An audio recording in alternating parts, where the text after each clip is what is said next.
Okay, so to start the massage, ask your volunteer to sit upright to receive the pressures at the start of the massage. And for this, we're going to use the fleshy part of the forearms, and that is closer to the elbow, away from the wrist. And we're going to start as close to the neck as possible and do a downward pressure there. Then move to the middle of the shoulders and put the pressure there, and then out to the edges of the shoulders. We're going to repeat that for a second time, starting really close to the neck, out to the middle, and again to the edges. And when you get to the edge, just pause a little while there, and it just might enable those shoulders to relax a little bit more. A nice way of encouraging that without words. And watch your posture. Go up onto tiptoes if you need to, or bend your knees. Either way, aim to keep your back straight so you're using your whole body for the movement. And then you can ask your volunteer to lean forward if you've got a pillow to put the head on or something soft, so you get as much of a relaxed position as possible.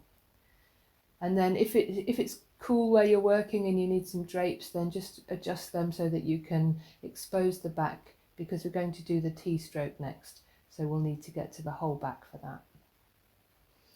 And to begin with, we're going to load our hands with some oil. So just dipping into the oil and just a little stroke onto our hands. And then watch your posture now before you start the T-stroke, using hands either side of the spine, stroking firmly up the spine with that effleurage stroke, then out over the shoulders, curving the hands over the body and gliding down the sides of the back. Use more oil if you need it to keep that nice easy movement. And we're going to repeat the T-stroke 3 times. Remember to go slowly. It's very easy to go too quickly sometimes in the beginning. So now we're going to work a bit more on the top of the back so we can cover up the lower part. And we're going to knead, squeeze and release the trapezius on both sides. This is that same sponging motion that you did to yourself in the self-massage earlier. Squeezing and releasing. And then moving over the tops of the arms, remembering to be more gentle there, and then coming up on the underside of the arms, nice and gently, back up to the shoulders. Okay. And then we're going to look for gallbladder 21 when we've finished squeezing the shoulders. And to do this, we need to find a couple of landmarks. The first one is the cervical spine. So we're going to ask our volunteer to tip their head forward, gently run our fingers down the neck until we find that little bone that sticks out more than the others, and that's the cervical spine. And then moving out to the edge of the shoulders where the collarbone and the shoulder bone meet, and that's that little lumpy bit. It's called the acromion process on the edge there. We draw an imaginary line between the 2 points, and right in the middle of that line you'll find gallbladder 21. It's not directly on top of the shoulders, it's a little bit behind and it's on that line. And if you feel around gently, you might find that little lumpy feeling. Sometimes it's really prominent, other times you can't feel it so well, but your volunteer will normally be able to tell you whether you've got it or not. And then you can gently massage around it and then easy put some pressure in and then pressure out. Sometimes it's very tender to begin with, so you might want to just gently massage it first before you put the pressure in. And then easy in and easy out. Okay, and then we're going to return to the T-stroke again. So hands either side of the spine, stroking firmly up the spine with effleurage, then out over the shoulder, curving the hands over the arms and gliding down the sides of the back. And we're going to do this again because we're going to do it all in groups of 3.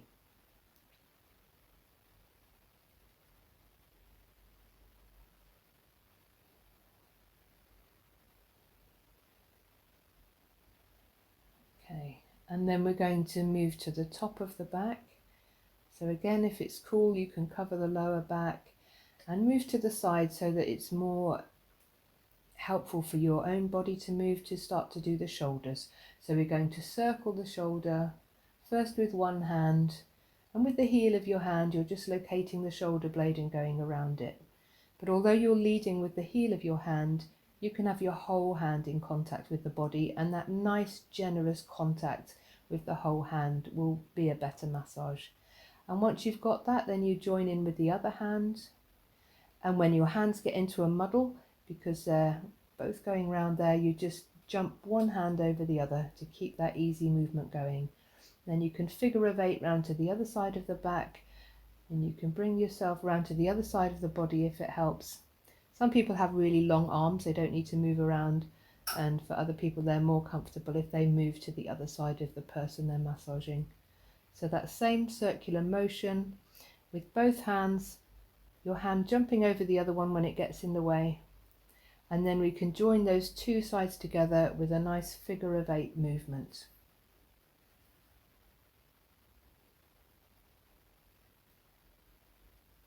Okay. So then we're going to move to a T-stroke, and because we're currently working at the top end of the back, we'll start our T-stroke at the top, so going over the shoulders first and then down the back.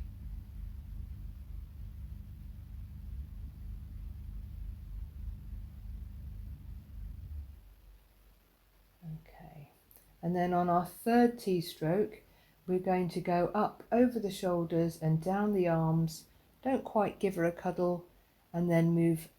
Once you've covered her up, if it's chilly, move round to the front so that you can get to the front and to her arms more easily. And you start with your hands together below her neck at the back, and then you're going to effleurage over the shoulders and down the arms to the hands, all the way to the fingertips. And you're going to repeat that 3 times. And again, you can do that little flick right at the end to flick the tension away from the fingertips. And then we're going to pick up one of the hands, gently lift it up, remembering that we're not going to hold the hand at the wrist, we're going to hold the hand at joints like the elbows. We don't want her to feel in any way constrained, so we're very gentle and careful in the way that we operate. And then we're going to look for large intestine 4 on the hand, so stroking our hand down towards that space in between the thumb and the forefinger, and you'll find that little spot just along the finger, just under that metacarpal a little bit, and you just push the pressure towards the forearm. And it's fine to just ask her if you've got the right spot. It should feel tender. And you can gently massage around the area and then gently put some pressure in and again easy off before carefully replacing that arm and swapping to the other hand and finding large intestine 4 in that second hand. Again, gently massaging around the spot before you put some pressure easy in and easy out.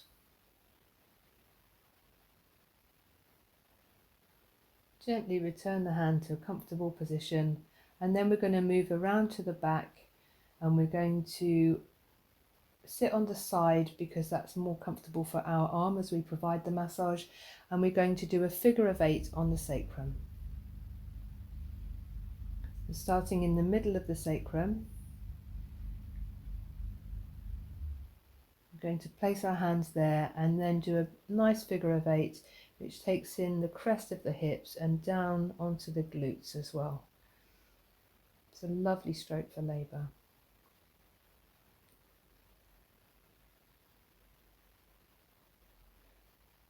And then we're going to do a variation of this, which is where you do a love heart shape along the top, the crest of the hips, and then you just draw your hand along the bottom of the glutes towards you to return the stroke. So that love heart across the top and then drawn back towards you along the bottom. Great techniques for birth partners to use with women in labour. It's really comforting. And then we're going to move around to find bladder 32. So we need to locate the spine. We're not massaging on the spine, but just finding it and then allowing our thumbs to move just slightly off it into that groove, either side of the spine. And then we're going to gently slide down that until we hit a buffer. It's a bit like a train going down a train track, and then there's a buffer. And in this case, the buffer is the top of the sacrum. And so that's the landmark that you need to find. And then you go out about an inch and then down just about a centimetre, maybe a bit more, If you've got those dimples, you know exactly where you are. But otherwise, this is how you find it. And then turning around to the back so you can apply some pressure. Then you put some easy pressure in and easy out to that spot. Easy in. And try to use your whole body for this pressure. You're not just using the muscles in your arms. You're leaning in and leaning out again. And then you can also just put your whole hand there and just put some pressure from both your hands there onto the sacrum and just lean in and then ease off. We're now going to work with thumbs either side of the spine on the erector spinae muscles, which are a ridge of muscles either side of the spine, and they help to keep us upright.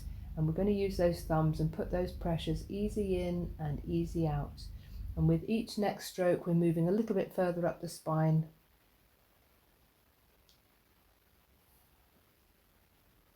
And we can use some quite strong pressures early on.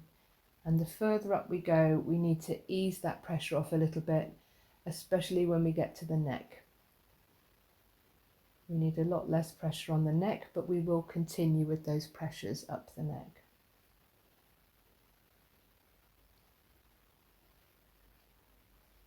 And when you get right up to the neck, you can also apply those pressures just to the base of the skull and a little way around towards the ears, but not too close to the ears. Just continue those little pressures just at the base of the skull. And now we're going to move on to the neck, so we can cover up the back and move to the side to make ourselves more comfortable. And we're going to go up to the fleshy part in between the thumb and the forefinger of our hands. We're going to push that in towards the neck and then just draw the neck away. Starting at the shoulders, and then the middle stroke is in the middle of the neck, and then the third stroke is right up to just underneath the skull there. So we're going to repeat that lower down to begin with, in the middle for the second stroke, and then right up under the skull for the third, being very careful not to pull those little hairs around there. And then we repeat that again for the third time. And now we want to take the oil off our hands, because we're going to do the shampooing next in the hair, and we don't want to put that oil onto the hair. We're going to stand around to the front of the woman or volunteer, man, child, whoever's volunteered for us. We're going to move around to the front, and we're going to start those pressures. Remember to make that claw shape with your hand, just so that you're not extending the joints in your hands. And with a good firm pressure, we're going to move the skin around in little circles. We should not be sliding our fingers over the hair. And you start off on the sides, going up around the ears there, moving with each stroke a little bit further along the head. You can see if you're doing a good job, especially if you've got somebody with a bun in their hair, because you can see that that bun's circles will move around a little bit more when you're doing a good job, because you can see that the scalp is relaxing. And you keep that going all the way to the front of the head. And then you can move to do the Mohican line in the middle of the head. And you can put your fingers through the hair to reach that scalp.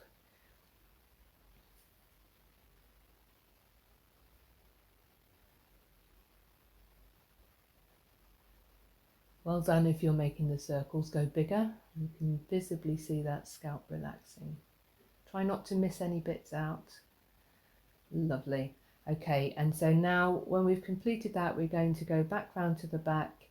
We need to remove the drapes from the back, and we're going to do our final T-strokes. So hands either side of the spine, stroking firmly up the spine with effleurage out over the shoulders with curved hands and gliding gently down the sides of the back. And repeat that a second time. And then, because we're coming to the end of the massage now, the third one is going to be a lot more gentle, and that's going to give our volunteer the message that this massage is not going to last forever, and that we're going to slowly be withdrawing away. And then we're going to move to the cat stroke, which is using heavy hands, paddy pouring down the back, you start the next stroke before you finish the last one, and try to not miss any areas of the back out. Try to get it all covered with these nice, heavy, relaxing strokes. We're going to do that for a third time, getting lighter with each application to reinforce that message that the massage is coming to an end. And then we're going to finish with the feather stroke. So take 2 fingers and they're going either side of the spine, and one stroke is beginning before the other one finishes. Start at the top before you finish the bottom. It's really, really gentle, unless your volunteer is really ticklish, in which case you need to go a bit firmer, but really tickly and lighter as you come to the end. And that's finished now. So you just step away, cover your model up, give her a minute to just feel the effects of the massage that you've done for her. Make sure she's nice and warm, or he's nice and warm. And then a nice thing to do at this point is to just move away and get her or him a glass of water for afterwards. Well done.